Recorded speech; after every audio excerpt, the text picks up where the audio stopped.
Hakim Rabbi syrah li sadri wa yassir li amri wahlul 'uqdatam min lisani yafqahu qawli waj'al li waziran min ahli amma ba'du.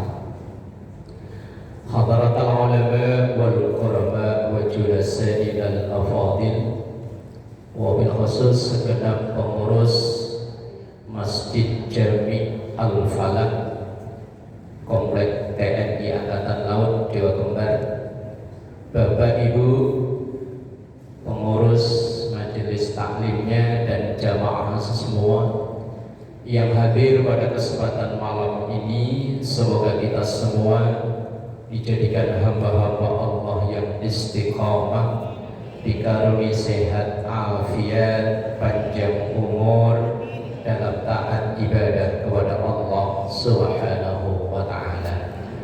Alhamdulillahirabbil alamin. Malam ini pertemuan yang ke-11 dalam bahasan kita salah satu dari rukun Islam, yakni bab zakat. Dan ngaji kita ini bisa Bapak Ibu simak kembali di channel YouTube Majelis Ngasuh 1979, lengkap dari pertemuan pertama sampai insya Allah nanti hari ini di pertemuan yang ke-11. Setelah pertemuan awal sampai pertemuan 10 kita tentang zakat, dan insya Allah ini pertemuan terakhir untuk bab zakat. Dan malam ini bahasan kita yakni hikmah disyariatkannya zakat. Bahwa setiap syariat, aturan dalam ajaran agama kita itu pasti ada hikmahnya.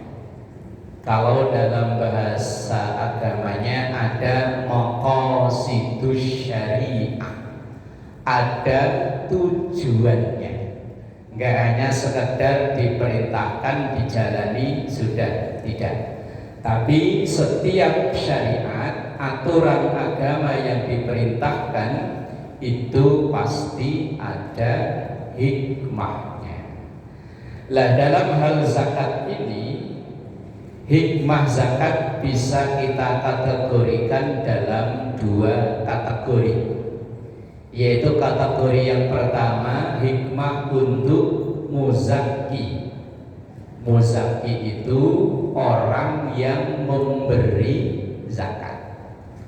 Kemudian kategori kedua hikmah zakat untuk mustahik.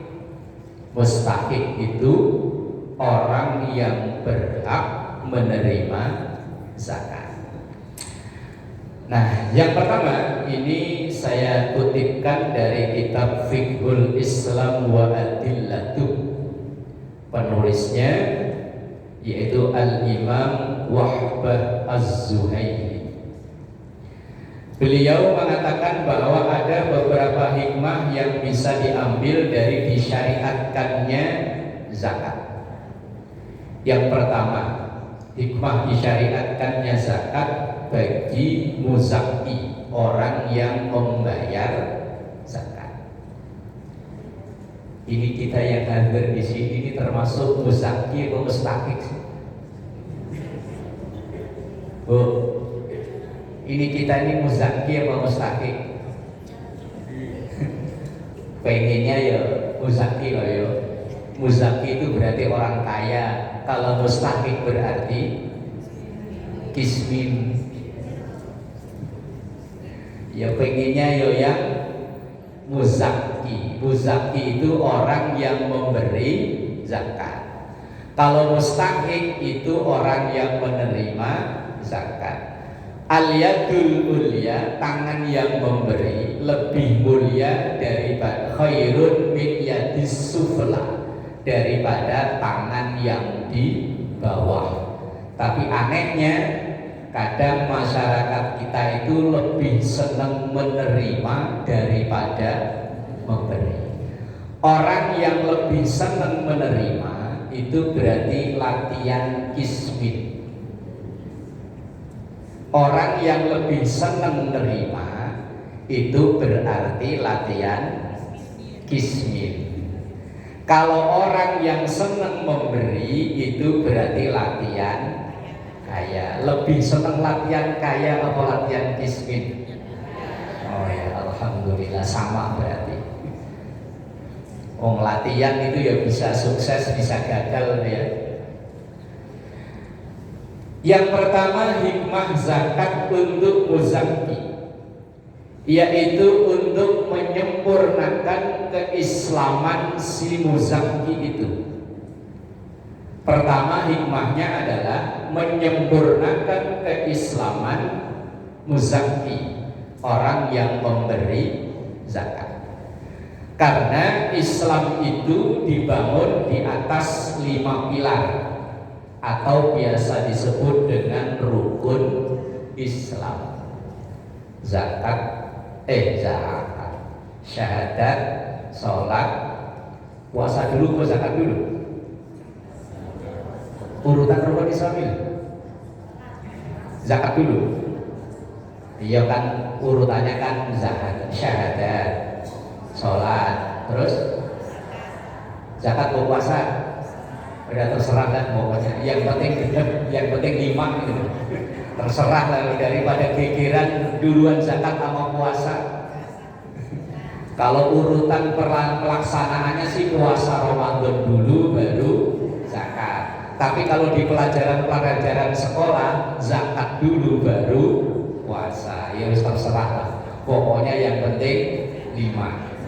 Ibarat kita Indonesia Pancasila, kalau kita Muslim ya 5. 5 ini akan sempurna jadi 5 bagi yang mampu, yang tak nomor 3 nomor 4 tadi, yaitu membayar zakat.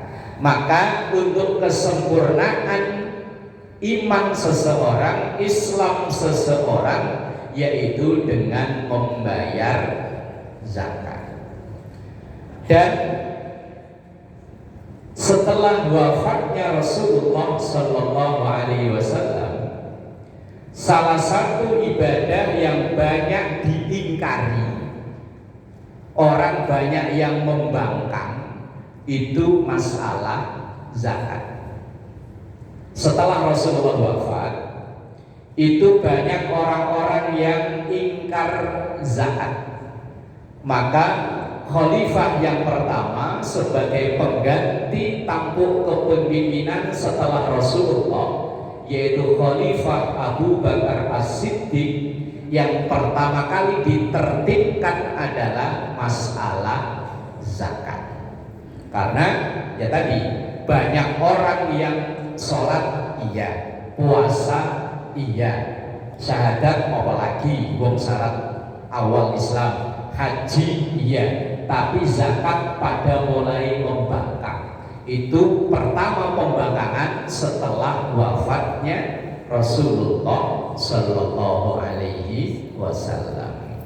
Nah, yang pertama hikmah dari zakat itu adalah untuk menyempurnakan keislaman seseorang atau muzakki itu tadi.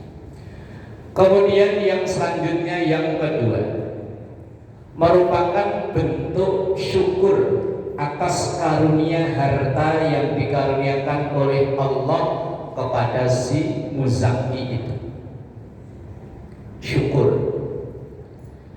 Syukur itu definisinya adalah memanfaatkan pemberian sesuai dengan yang diharapkan oleh sang pemberi. Itu namanya syukur. Kita yang menerima memanfaatkan pemberian yang kita terima itu sesuai dengan yang diinginkan oleh sang pemberi, itu yang disebut dengan syukur. Umpama contoh, umpama ini ketua majelis taklim memberi hadiah kepada jamaah yang absennya full. Umpama pokoknya dalam setahun yang absen nggak pernah bolong, nanti dikasih hadiah. Kasih hadiahnya gamis upah. Tentu harapannya ketua majelis taklim memberi gamis. Gamis itu dipakai kalau ngaji, ya kondangan. Wes pokoknya dipakai lah. Itu harapannya sang pemberi. Coba umpama ibu anggota majelis taklim dikasih hadiah gamis, tapi modelnya nggak cocok karena mungkin model zaman Ida Laila. Zaman Ida Laila itu tahun berapa? 70-an ya. Modelnya nggak cocok, warnanya nggak cocok, karena ibu nggak cocok, kemudian gamis itu langsung dikuel-kuel dijadiin keset di depan pintu. Itu kira-kira kalau yang ngasih klien itu yang ngasih seneng apa seneng? Seneng gitu. Umpama ibu ngasih gamis, maksudnya biar dipakai, malah buat keset. Kira-kira yang ngasih, kita yang ngasih, perasaan kita gimana? Sakit hati kan? Langsung kalau perlu dalam hati ngomong begini, awas ya, sampai kiamat kurang 2 minggu gak bakalan saya kasih lagi. Karena pemberian itu tidak dimanfaatkan sesuai dengan keinginan sang pemberi. Tapi kalau pemberian itu dimanfaatkan sesuai, ngaji dipakai, kebetulan ada kegiatan arisan dipakai, insya Allah yang ngasih, alhamdulillah, yang saya kasih dipakai, insya Allah tahun depan kalau ada rezeki saya kasih lagi, gitu ya. Nah, begitupun harta ini dikasih oleh Allah, sebagian nikmati buat dirimu, keluargamu, sebagian wa fi amwalihim haqqul lis-sa'ili wal mahrum, sebagian harta yang diberi ke kita itu ada haknya fakir, miskin, dan ada 8 itu. Lah kok bener harta itu kita pakai ya untuk keperluan sehari-hari, karena memang sudah memenuhi syarat, akhirnya ya kita pakai untuk bayar zakat. Lah itu sesuai dengan yang diinginkan oleh sang pemberi. Maka insya Allah sang pemberi senang. Kalau senang ya ditambahin, dikasih lagi, dikasih lagi, dikasih lagi. Lah dikasih harta maksudnya buat dipakai yang halal, dipakai kalau cukup buat sedekah, buat zakat, malah enggak. Ya wes sama tadi kayak beli, dikasih gamis bukannya dipakai malah buat keset. Itu definisi syukur. Syukur itu memanfaatkan pemberian sesuai dengan yang diinginkan sang pemberi. Lah syukur itu ada 3 definisi, Pak. Ada 3 klasifikasi, ada 3 kelas. Yang pertama ada namanya asyukuru bil lisan, syukur dengan omongan, dengan mengucap alhamdulillah. Itu syukur paling rendah kelasnya. Itu walaupun paling rendah, kadang rasanya berat. Ya Bu ya, Bu. Umpama bulanan biasanya sama bapak dikasih berapa? Apa harian atau bulanan? Bulanan biasanya dikasih berapa? 10 juta cukup. Oh ngarang aja kok ya. Umpama sebulan kok dikasih 10 juta. Yes, itu berjalan sekian tahun. Lah tiba-tiba entah karena apa, bulan itu mungkin bapaknya lagi banyak kebutuhan, pas awal bulan kemudian tiba-tiba dikasih, jadi ibu itu cuma 5 juta. Kira-kira ibu ngomong apa? Pak, ini loh Pak, istrinya Pak, biasanya dikasih 10, lah kok jatah bulanan dikasih 5. Kira-kira ibu ngomong apa?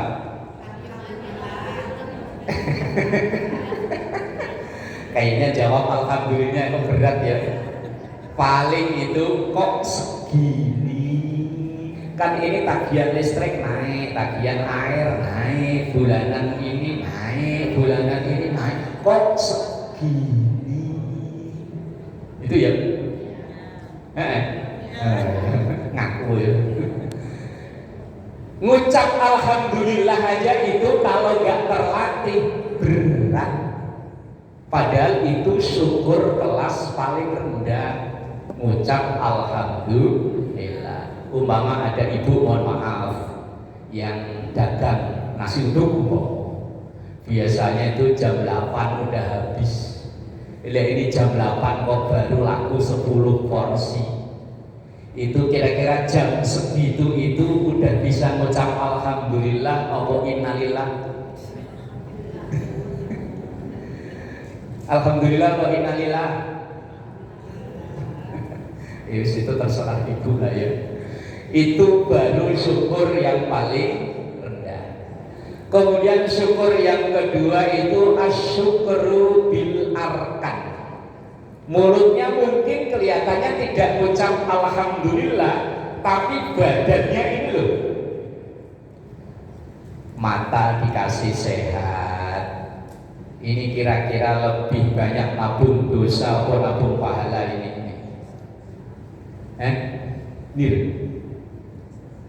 Ini dikasih sehat. Kira-kira ini nih dalam 24 jam yang kita tabung dosa atau pahala. Jawab apa? Lah kan yang tahu kita kan kita ya. Yang tahu kita itu kita, bukan orang lain. Kalau orang lain mah dibohongin gampang. Tangan, kaki, ini kira-kira kalau kita mau jujur, anggota tubuh ini kan karunia Allah loh, dikasih sehat, seger-seger. Ini kira-kira dalam 24 jam lebih banyak untuk ngumpulin dosa atau ngumpulin pahala. Pesimis amat sih. Ntar giliran pahala sombong amat gitu ya. Ya wis, yang penting kita udah usaha maksimal, badan dikasih sehat, malam Jumat ngaji, yuk. Mungkin malam-malam yang lain yuk ngaji. Ini bentuk syukur. Ibu pagi bangun subuh, qobliyah subuh, olahraga, sehat, kerjain kerjaan rumah, itu syukur. Jangan dikira kok syukur itu cuma alhamdulillah, enggak. Kita menjalani keseharian, badan kita gerak, mata kita melihat untuk yang kira-kira ada pahalanya dan lain sebagainya, itu bentuk syukur. Jadi jangan dikira syukur itu hanya alhamdulillah, enggak. Jadi badan kita manfaatkan, termasuk harta tadi itu. Kalau memang ukurannya udah mencapai nisab, kita manfaatkan, kita keluarkan, kita salurkan zakatnya. Itu bagian dari syukur. Kan ayatnya sering dibaca ya, biasanya MC malah sering baca ayatnya. La in syakartum.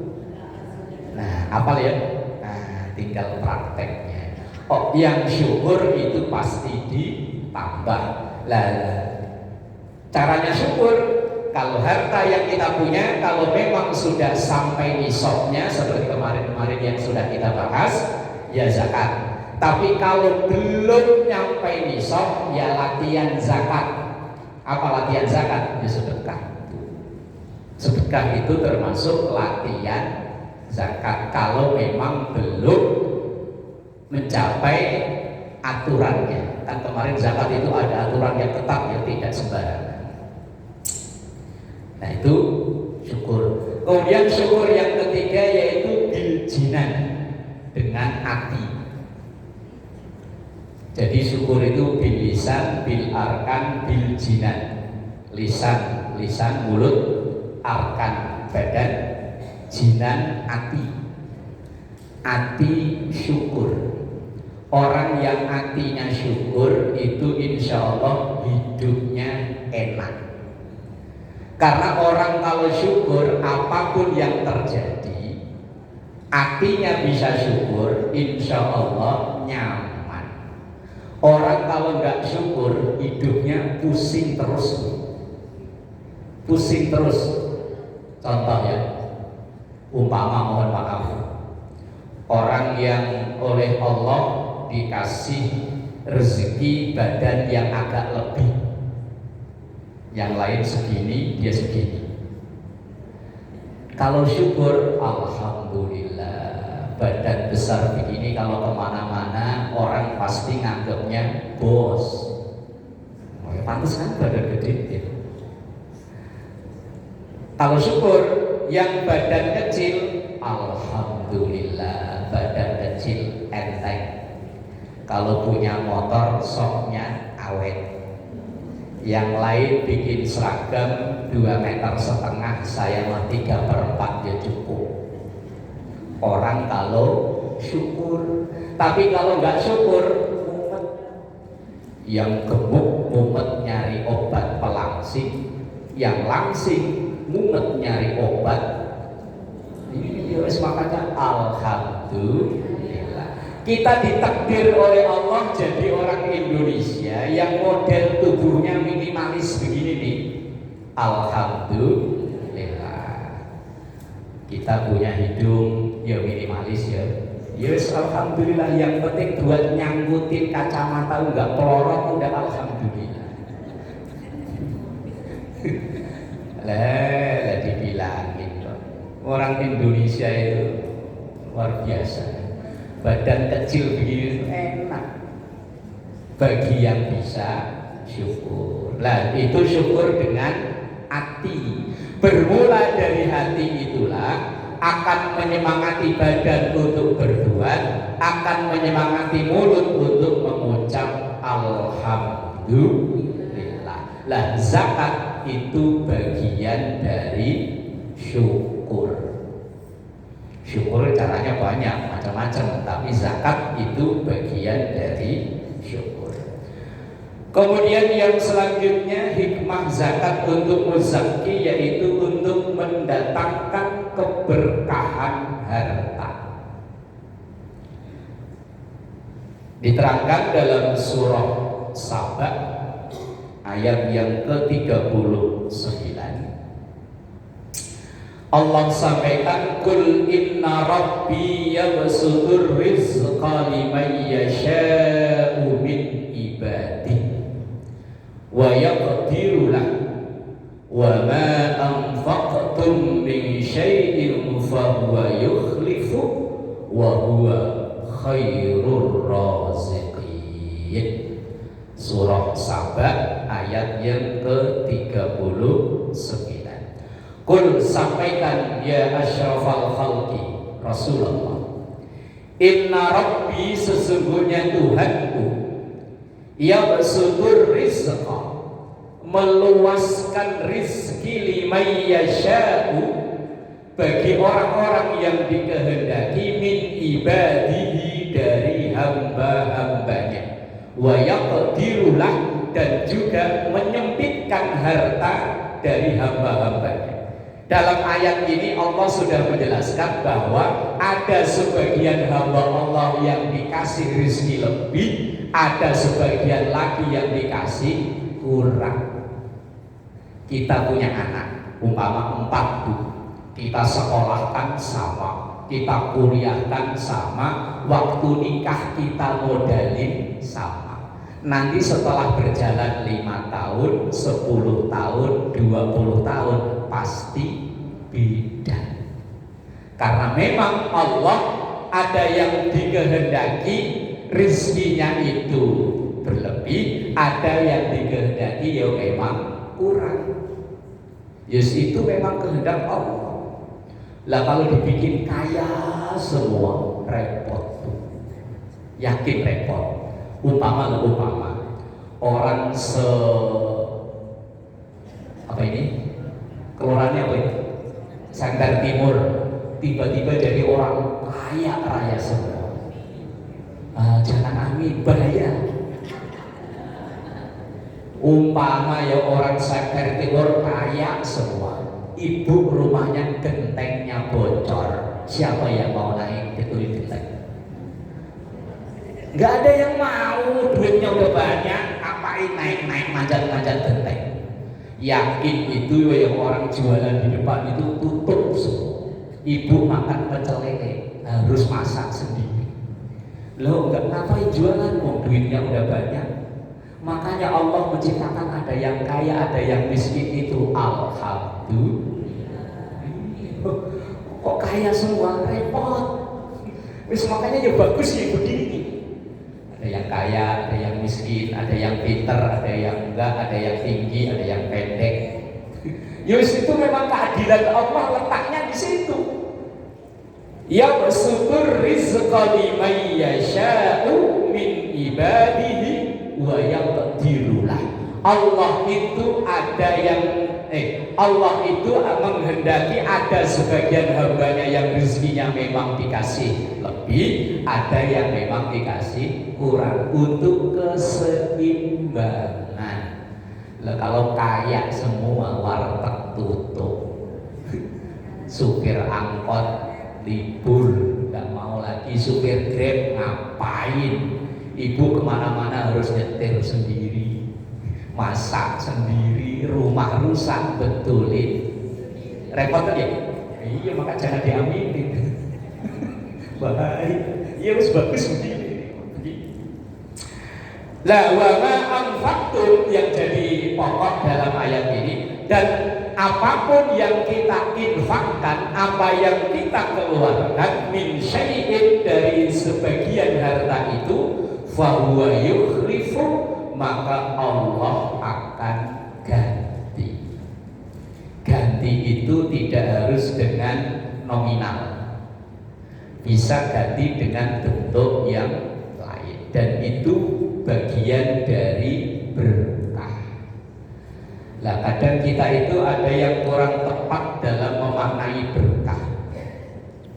Kalau menurut ibu berkah loh, berkah.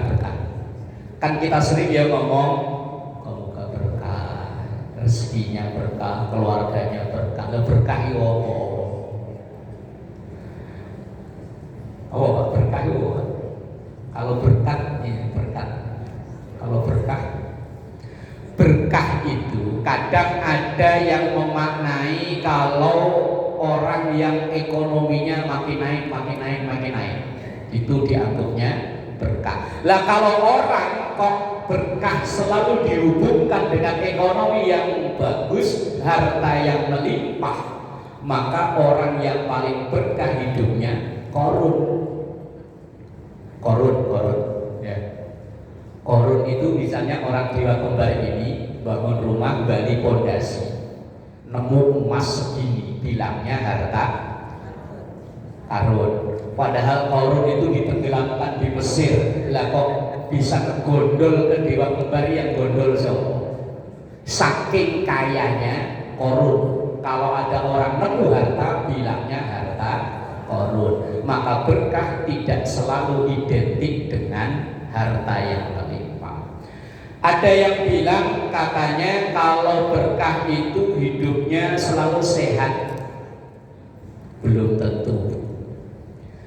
Dalam catatan sejarah, di antaranya orang yang tidak pernah sakit itu Fir'aun.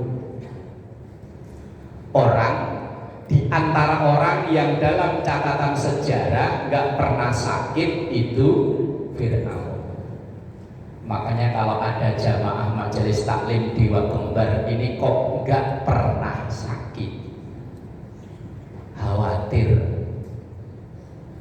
jangan-jangan ada gen keturunan. Makanya kalau pernah sakit tak encok, asam urat, alhamdulillah, berarti bukan keturunan. yang punya penyakit apa alhamdulillah. Jadi berkah itu tidak selalu identik dengan selalu sehat. Berkah itu adalah maknanya kullu ma yazidukum fi taatillah. Segala sesuatu yang kita punya dan kita menjadi lebih baik dalam hubungan dengan Allah dan hubungan dengan sesama, inilah yang disebut dengan berkah. Lah orang yang membayar zakat itu hubungan baik dengan Allah terjalin, hubungan dengan sesama ya terjalin, maka hartanya harta yang berkah. Enggak selalu harus jumlahnya melimpah ruah, enggak, tapi dinilai dari sisi manfaatnya. Yang selanjutnya, hikmah daripada zakat itu adalah untuk mengurangi sifat bakhil. Yang aslinya sifat bakhil itu ada dalam diri kita semua. Bakhil, bahasa Indonesianya pelit, jari wong Jawa medit. Kalau tak orang Sunda tahu nih, korek. Dalam bahasa Arab pelit itu ada dua kelas, ada kelas ringan sama kelas berat. Bakhil itu kelas ringan, karena rata-rata kita ini punya sifat bakhil. Contoh, ini kalau ngaji malam Jumat ada kotak keliling ya? Ada ya? Itu seandainya tas ibu itu isinya berapaan? Umpama di tas itu ada merah, biru, hijau, ungu, coklat, abu-abu. Kira-kira yang masuk ke kotak keliling yang mana? Yang paham tadi yang hitung, ntar Ibu Haji yang hitung, Ibu Ketua yang hitung. Kira-kira pakai bakul itu ya? Nah, kira-kira di bakul itu merah, biru, hijau, ungu, coklat, apa abu-abu? Ya Allah. Itu air aja itu nggak dapat abu-abu. Air itu air ini seharga abu-abu ya. Lah terus itu kotaknya itu, ya Allah, kebangetan kalau abu-abu. Makanya itu menunjukkan betapa bahwa bakhil itu aslinya kita semua punya. Tapi itu baru kelas ringan. Biasa, umum di mana-mana ya begitu. Lah ada yang kelas berat itu namanya syuh. Bahasa Arabnya syuh, pakai huruf shin sama ha. Syuh. Itu kalau saya cari padanannya dalam bahasa Indonesia saya belum ketemu. Kalau bakhil itu pelit itu loh. Itu aslinya kita punya semua kan. Tadi saya tanya juga ternyata ya jawabnya kompak kok ya. Iya. Lah kalau syuh itu apa ya? Karena saya cari dalam kamus itu belum ketemu padanannya. Syuh itu pelit tapi apa ya? Pelit kuadrat gitu. Lah kalau kiai saya dulu di Jawa maknanya pentil. Tahu pentil? Tahu pentil ya Pak? Yang di ban sepeda karet kecil gitu Pak. Itu guru saya dulu kalau maknai syuh itu. Loh kok bisa? Pentil itu kalau diisi angin berapapun akan ditampung sama si pentil. Tapi jangan harap kalau sudah ditampung sama pentil bisa keluar lagi sebelum pentilnya itu busuk. Filosofinya pentil kan gitu ya. Pentil itu kalau kita pompa, kita isi angin, itu akan masuk semua. Tapi jangan harap angin itu akan bisa keluar lagi lewat pentil itu, kecuali pentil ini busuk atau bannya yang bocor. Itu filosofinya syuh, pentil. Jadi berapapun kalau ada ditawarkan ke dia pasti akan diterima. Tapi jangan harap akan bisa keluar lagi sebelum dianya busuk. busuk itu mungkin dipaksa sama dokter di rumah sakit Koja sono, suruh bayar, itu kan busuk namanya ya. Nah itu namanya syuh, itu namanya pentil. Tapi kayaknya di sini nggak ada yang model begitu lah ya. Nggak ada ya. Nggak ada kan? Nggak ada, kelihatan wajah-wajahnya dermawan semua. Itu syuh itu pelit tapi wah pokoknya pol lah. Bahasa gampangnya begini, jangankan untuk dikasih orang, buat dirinya sendiri aja sayang disayang itu loh, itu namanya syuh. Udah tahu dia sakit, duitnya banyak, mau dibawa ke dokter, enggak, ntar mahal, beli obat generik aja sih. Itu namanya syuh. Nah, orang yang zakat itu untuk mengurangi sifat bakhil. Wong hasilnya kita punya. Untuk mengurangi sifat rakus, serakah. Tapi kadang ada orang dibilang serakah nggak rela. Saya nggak serakah, tapi semangat. Bedanya serakah sama semangat tuh. Saya kasih contoh, saya tadi gambaran dulu ya. Bedanya semangat sama serakah. Kalau budaya di tempat saya sono di Terumajaya, itu kalau habis selamatan, selain besek yang udah dijatah atu-atu, makanan yang dipiring itu biasanya disuruh masukin ke besek. Itu kalau di Dewa Kembar berlaku nggak itu? Berlaku Pak Ji? Sama? Oh sama. Itu akan kelihatan mana serakah, mana semangat. Jangan ketawa dulu apa? Kalau ada orang yang dalam satu rumah anaknya 5, mantunya 5, masing anak punya 2, berarti berapa itu dalam satu rumah?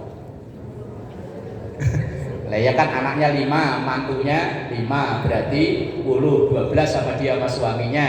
Anaknya punya anak 2, 20 lah ya. Nah, ini si A, anaknya 5, mantunya 5, cucunya 10. Lah kok misalnya tuan rumah nyuruh, Pak ayo silahkan makanan yang di besek itu yang di piring silahkan dirapikan, langsung sop. Ini si A.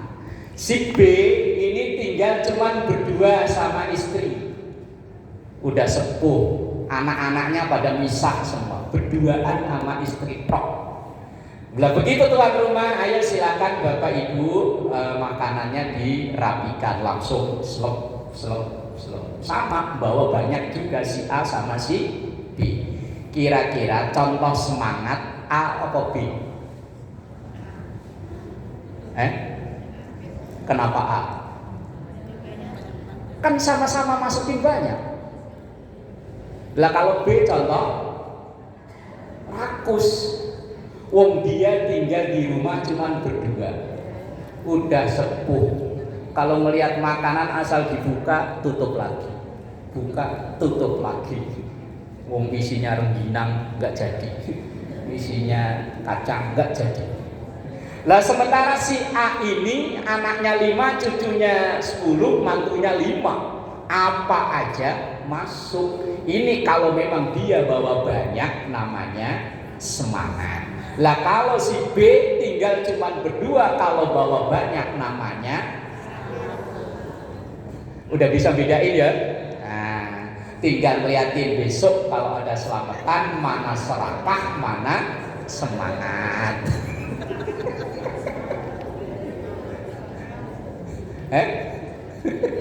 Iya, makanya walaupun sama-sama bawa banyak, definisinya beda. Kalau yang A karena keluarganya banyak, makanan kemakan semua, itu namanya semangat. Lah si B ini udah sepuh cuman berduaan, anak cucu semuanya tinggalnya jauh. Lah kok ada rengginang bawa, ada kacang rebus bawa, kacang goreng bawa, apa aja angkut, ini namanya. Nah, udah bisa bedain ya. Nah, Alhamdulillah.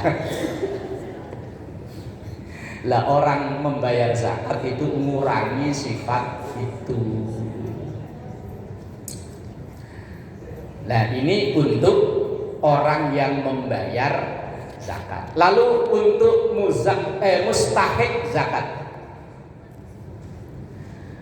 orang yang menerima zakat tentu hikmahnya adalah satu, untuk mengurangi beban ekonomi. Udah jelas ya. Makanya sebisa mungkin, kalau di Jakarta sih alhamdulillah, sebisa mungkin sebelum lebaran zakat itu sudah dibagikan, karena biar segera untuk bisa dimanfaatkan oleh si mustahik. Umpama dia yang kepengen masak opor, masak ini itu, karena dia penghasilan kalau Ramadan makin seret, lah kok dapat bantuan dari zakat, tentunya beban ekonominya berkurang. Apalagi kalau sekarang ada istilah namanya zakat produktif yang dikelola oleh Badan Amil Zakat.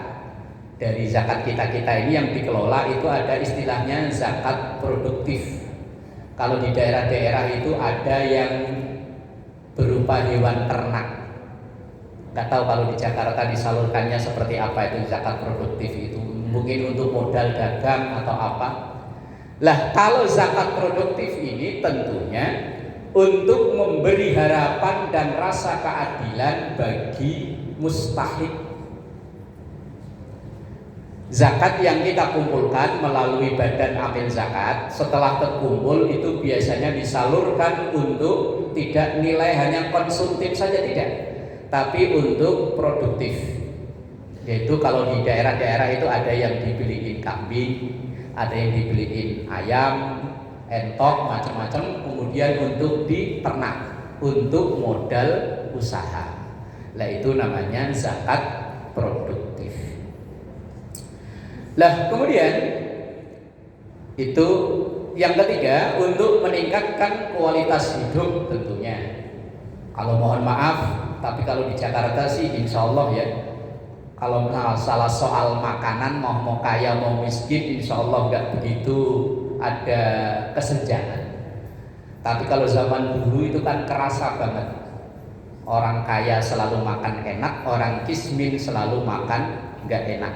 Dulu, sekarang kayaknya kadang malah makanannya lebih enak orang kismin. Ayo, orang kismin itu kalau punya duit nggak mikir besok, pokoknya hari ini dapat, hari ini habis. Lah kalau orang kaya kadang malah mikir, ini dapat segini harus diinvestasikan, begini harus bisa untuk masa yang akan datang segini. Lah sebetulnya zakat itu untuk meningkatkan kualitas hidup. Itu untuk muzaki. Lah untuk kesemuanya, zakat itu secara umum adalah untuk membangun solidaritas sosial, kepedulian sosial antara si kaya dengan si miskin, untuk mengurangi kesenjangan sosial antara si kaya dan si miskin, terutama di hari raya, biar yang si miskin bisa merasakan punya cukup dari lebih sehari-hari. Kalau sehari-hari misalnya hanya dapatnya sekian puluh ribu, begitu masuk hari raya karena ada dari Al-Falah misalnya sekian ratus ribu, alhamdulillah, untuk mengurangi kesenjangan sosial. Nah ini diantara beberapa hikmah disyariatkannya zakat, biar yang kaya merasa bahwa harta yang ia miliki bukan 100% miliknya, karena ada ayat dalam surah Adz-Dzariyat, wa fi amwalihim haqqul lis-sa'ili wal mahrum, bahwa di dalam harta yang kita miliki itu ada hakun, ada haknya, lis-sa'ili, orang yang memang datang untuk meminta, wal mahrum, atau orang yang sebetulnya dia butuh tapi nggak mau datang untuk meminta. karena untuk menjaga kehormatan diri.